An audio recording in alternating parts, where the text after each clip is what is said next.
Now turn to Section 1. Section 1.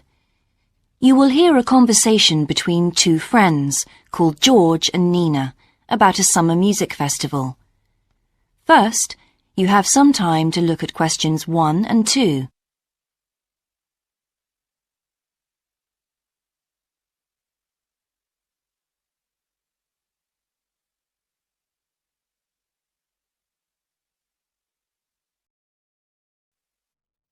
Now we shall begin. You should answer the questions as you listen, because you will not hear the recording a second time. Listen carefully and answer questions 1 and 2. Hi, George. Glad you're back. Loads of people have phoned you. Really? I felt just like your secretary. Sorry. I went into the library this afternoon to have a look at a newspaper and I came across something really interesting. What? A book? No, a brochure from a summer festival, mainly Spanish music. Look, I've got it here. Spanish music? I really love the guitar. Let's have a look. So what's this group, Guittarini?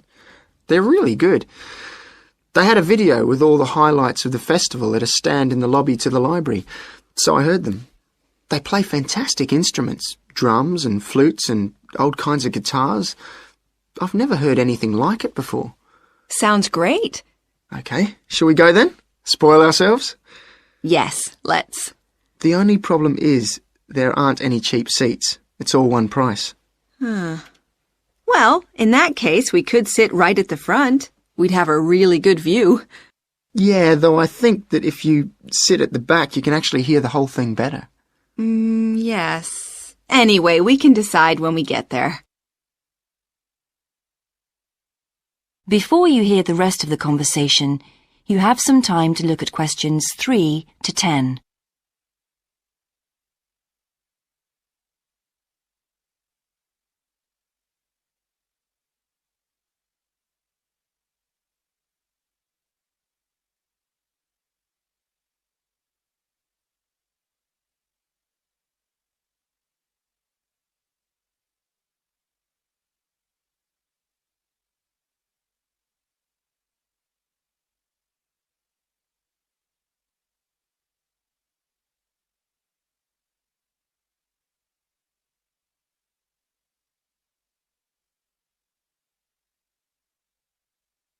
Now listen and answer questions 3 to 10. So will you fill in the form, or shall I? I'll do it. Name, George O'Neill. Address, 48 North Avenue, Westsea. Do you remember our new postcode? Still can't remember it. Just a minute. I've got it written down here.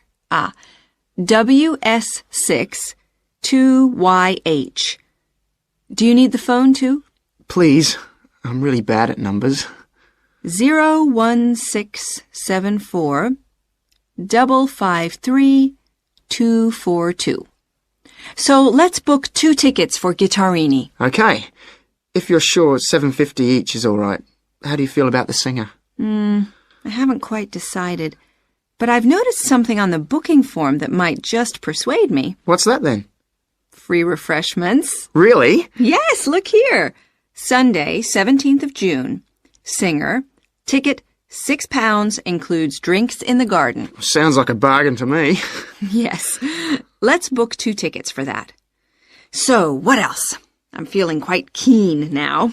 How about the pianist on the 22nd of June? Anna Ventura?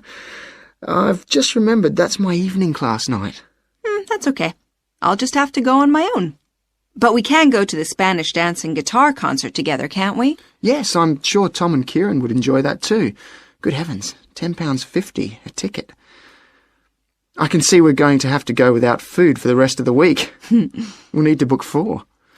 Wish we were students. Look, children, students, and senior citizens get a 50% discount on everything. If only. That is the end of Section 1. You now have half a minute to check your answers.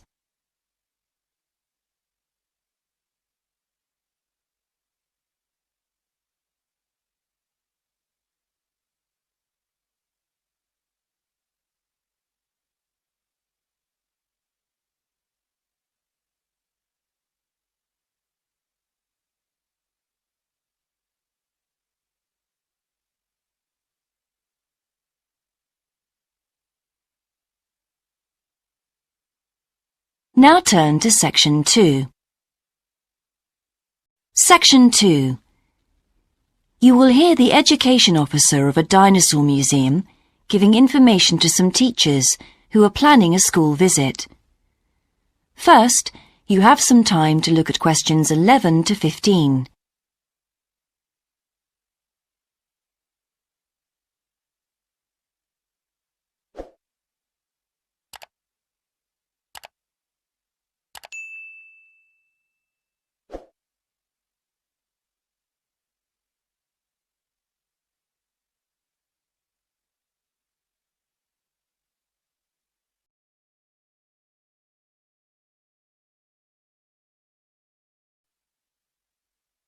Now listen carefully and answer questions 11 to 15.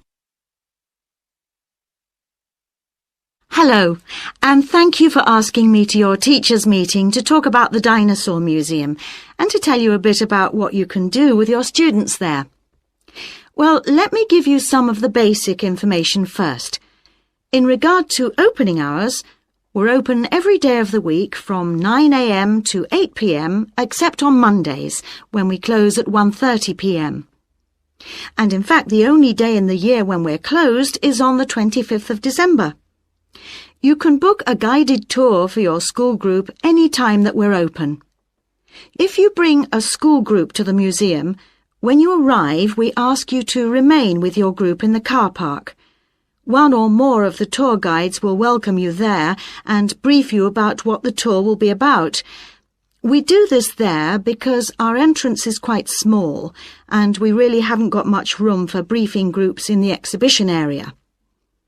As far as the amount of time you'll need goes, if you bring a school group, you should plan on allowing a minimum of 90 minutes for the visit.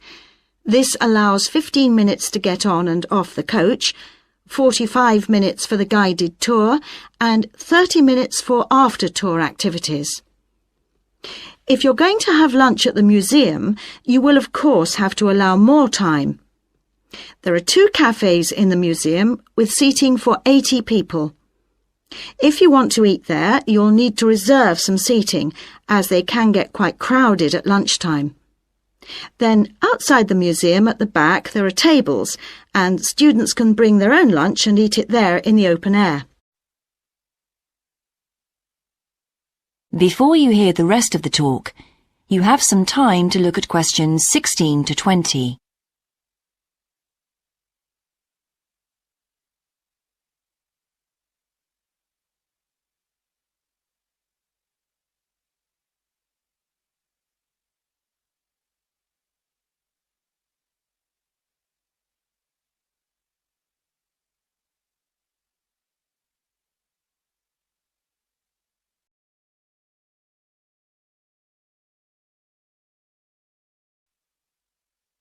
Now listen and answer questions 16 to 20. When the students come into the museum foyer, we ask them to check in their backpacks with their books, lunchboxes, etc. at the cloakroom before they enter the museum proper. I'm afraid in the past we have had a few things gone missing after school visits, so this is a strict rule. Also, some of the exhibits are fragile, and we don't want them to be accidentally knocked. But we do provide school students with handouts with questions and quizzes on them. There's so much that students can learn in the museum, and it's fun for them to have something to do. Of course, they'll need to bring something to write with for these. We do allow students to take photographs. For students who are doing projects, it's useful to make some kind of visual record of what they see that they can add to their reports. And finally, they should not bring anything to eat into the museum or drinks of any kind. There are also a few things that students can do after the tour.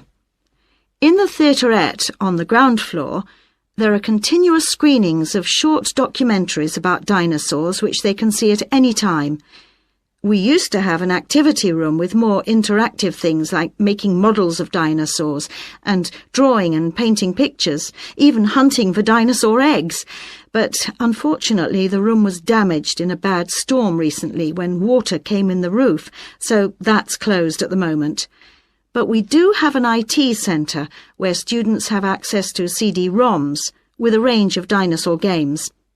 These games are a lot of fun, but they also teach the students about the lives of dinosaurs, how they found food, protected their habitat, survived threats, that kind of thing. And I think that's all I have to tell you. Please feel free to ask any questions if you would like to know anything else about. That is the end of section 2. You now have half a minute to check your answers.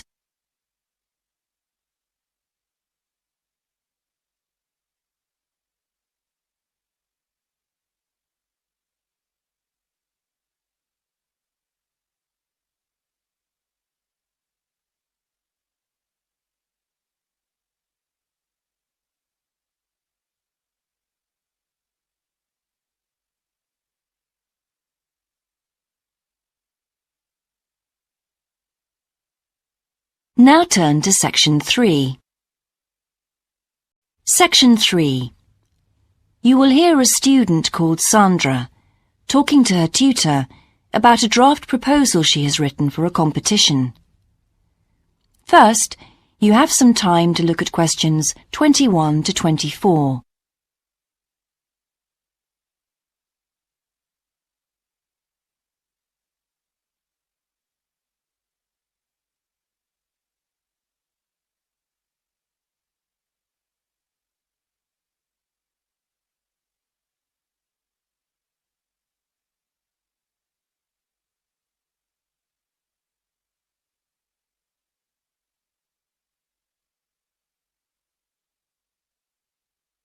Now listen carefully and answer questions 21 to 24. Right, Sandra. You wanted to see me to get some feedback on your group's proposal, the one you're submitting for the Geography Society field trip competition. Uh-huh. I've had a look through your proposal, and I think it's a really good choice. In fact, I only have a few things to say about it, but even in an outline document like this, you really have to be careful to avoid typos and problems with layout in the proposal, and even in the contents page. So read it through carefully before submitting it, okay? Will do. And I've made a few notes on the proposal about things which could have been better sequenced. Okay. As for the writing itself, I've annotated the proposal as and where I thought it could be improved. Generally speaking, I feel you've often used complex structures and long sentences for the sake of it, and as a consequence, although your paragraphing and inclusion of subheadings help, it's quite hard to follow your train of thought at times. Oh, So, cut them down a bit, can you? really? Yes, and don't forget simple formatting like numbering. Didn't I use page numbers? I didn't mean that. Look, you've remembered to include headers and footers, which is good, but listing ideas clearly is important. Number them or use bullet points, which is even clearer. Then you'll focus the reader on your main points. I thought your suggestion to go to the Navajo Tribal Park was a very good idea. No, I've always wanted to go there. My father was a great fan of cowboy films and the Wild West, so I was subjected to seeing all the epics, many of which were shot there. As a consequence, it feels very familiar to me, and it's awesome, both geographically and visually. So it's somewhere I've always wanted to visit. The subsequent research I did and the online photographs made me even keener. Before you hear the rest of the conversation, you have some time to look at questions 25 to 30.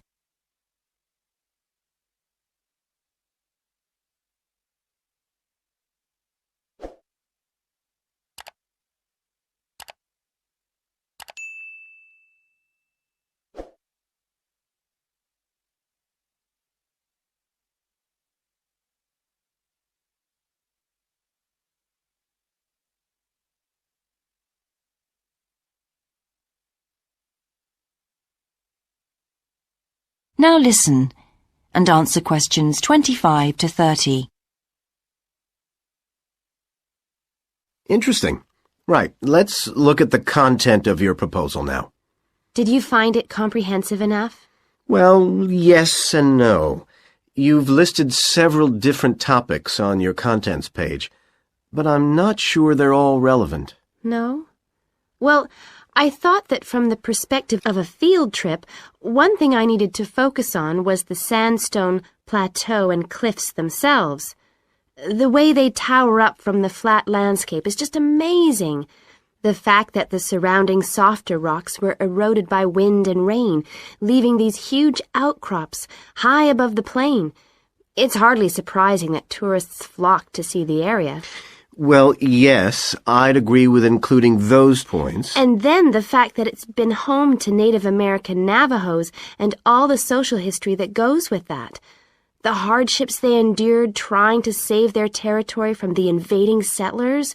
Their culture is so rich. All those wonderful stories. Well, I agree it's interesting, but it's not immediately relevant to your proposal, Sandra, so at this stage, I suggest you focus on other considerations. I think an indication of what the students on the trip could actually do when they get there should be far more central, so that certainly needs to be included and to be expanded upon. And I'd like to see something about the local wildlife and vegetation, too. Not that I imagine there's much to see. Presumably the tourist invasion hasn't helped. Okay, I'll do some work on those two areas as well. But you're right, there's not much apart from some very shallow-rooted species. Although it's cold and snowy there in the winter, the earth is baked so hard in the summer sun that rainwater can't penetrate. So it's a case of flood or drought, really. So I understand. Now, before we look at everything in more detail, I've got a few factual questions for you. It would be a good idea to include the answers in your finished proposal, because they're missing from your draft. Fine. So you mentioned the monoliths and the spires, which was good. But what area does the tribal park cover? Do you know? 12,000 hectares, and the plain is at about 5,850 meters above sea level. Larger than I expected. Okay, where's the nearest accommodation? That's a practical detail that you haven't included. Have you done any research on that? Yes. There's nowhere to stay in the park itself, but there's an old trading post called Goulding quite near. All kinds of tours start from Goulding, too. What kind of tours? Well, the most popular are in four-wheel drive Jeeps, but I wouldn't recommend hiring those. I think the best way to appreciate the area would be to hire horses instead and trek around on those. Biking is not allowed, and it's impossible to drive around the area in private vehicles. The tracks are too rough. Okay. Lastly, what else is worth visiting there? There are several caves, but I haven't looked into any details. I'll find out about them. Okay, good. Now what I'd like to know is more about... That is the end of section 3. You now have half a minute to check your answers.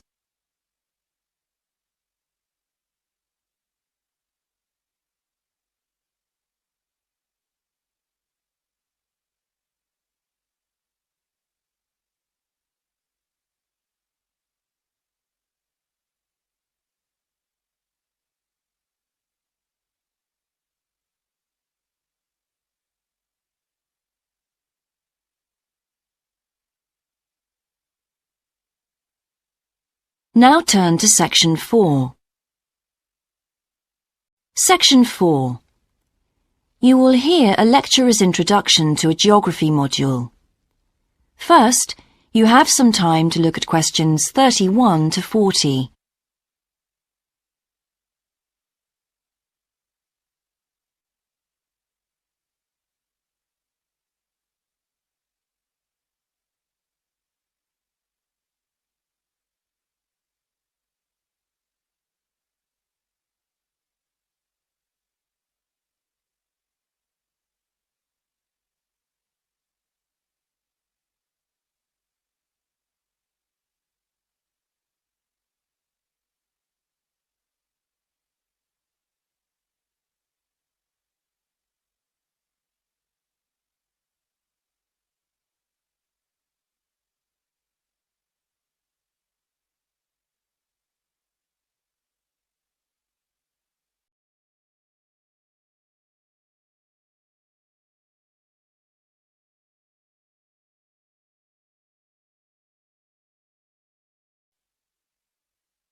Now listen carefully and answer questions 31 to 40.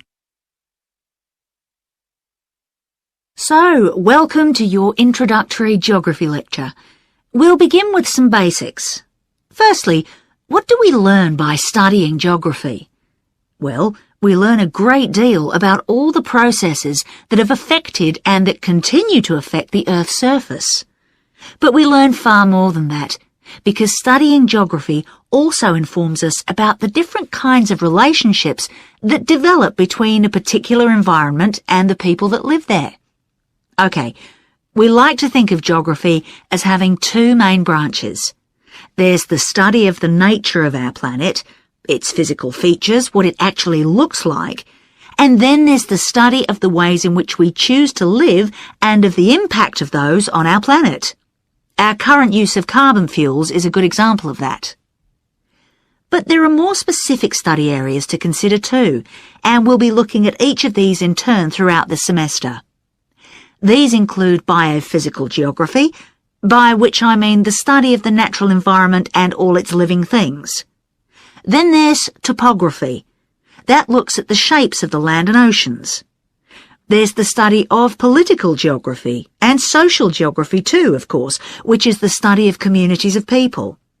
We have economic geography, in which we examine all kinds of resources and their use, agriculture, for example.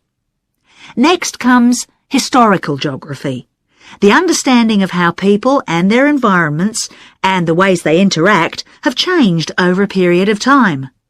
And urban geography, an aspect I'm particularly interested in, which takes as its focus the location of cities, the services that those cities provide, and migration of people to and from such cities. And lastly, we have cartography. That's the art and science of map making. You'll be doing a lot of that.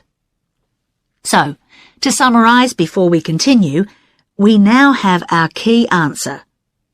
Studying this subject is important because without geographical knowledge, we would know very little about our surroundings and we wouldn't be able to identify all the problems that relate to them. So, by definition, we wouldn't be in an informed position to work out how to solve any of them.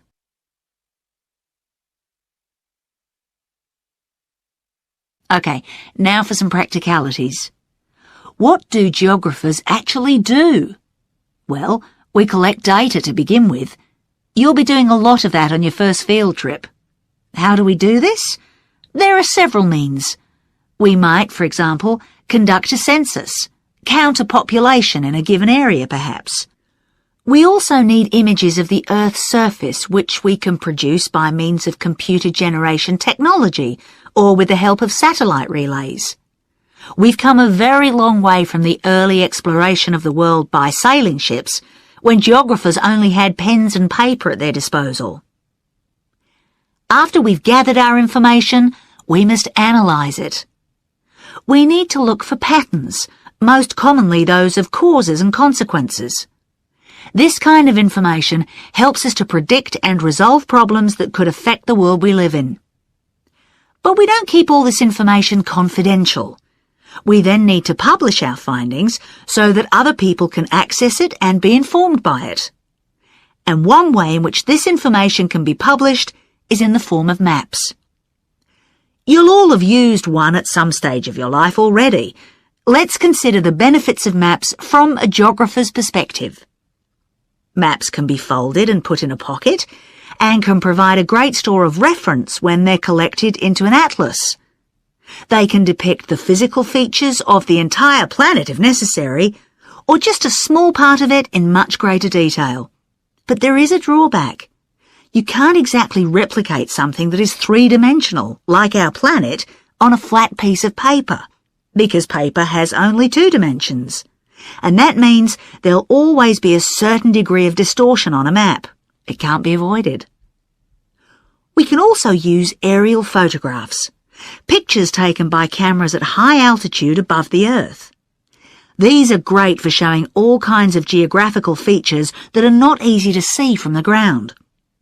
You can easily illustrate areas of diseased trees, or how much traffic is on the roads at a given time, or information about deep seabeds, for example. Then there are Landsats. These are satellites that circle the Earth and transmit visual information to computers at receiving stations. They circle the Earth several times a day and can provide a massive information.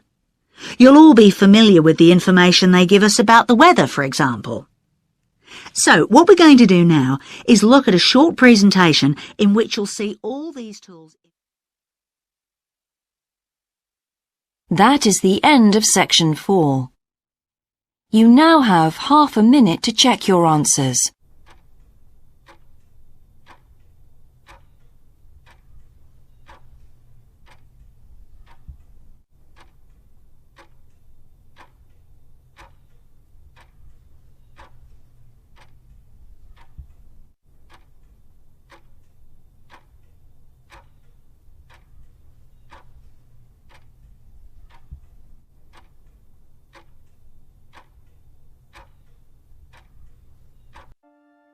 That is the end of the listening test. In the IELTS test, you would now have 10 minutes to transfer your answers to the answer sheet.